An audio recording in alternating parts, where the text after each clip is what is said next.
गौतम बुद्ध से एक शिष्य ने पूछा, गुरुदेव, मौत के बाद क्या होता है? आत्मा के साथ क्या किया जाता है?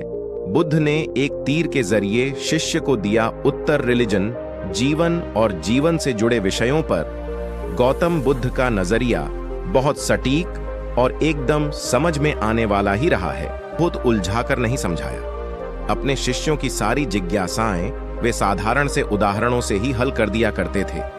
एक बार बुद्ध से उनके एक शिष्य ने पूछा, भगवान, आपने आज तक यह नहीं बताया कि मृत्यु के बाद क्या होता है। उसकी बात सुनकर बुद्ध मुस्कुराए।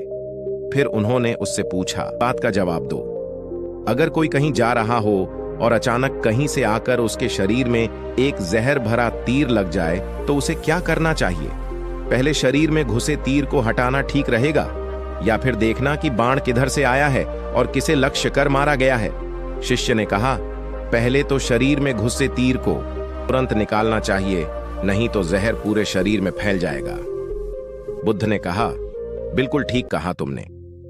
अब यह बताओ कि पहले इस जीवन के दुखों के निवारण का उपाय किया जाए या मृत्यु की बाद की बातों के बारे में सोचा जाए? जो हमारे वश में है ही नहीं, उसका विचार ही क्यों करना? किसकी मृत्यु कब आएगी, ये सिर्फ परमात्मा जानता है। मनुष्य के हाथ में सिर्फ कर्म करना है। उसे उन विषयों के बारे में सोचकर वक्त बर्बाद करना ही नहीं चाहिए जो बातें उसके हाथ में हैं ही नहीं। उसे सिर्फ उन बातों के बारे में सोचना चाहिए जो वो कर सकता है। शिष्य अब समझ चुका था और उसकी जिज्ञासा शांत हो गई। इंसान को उन बातों के बारे में सोचकर समय नहीं गंवाना चाहिए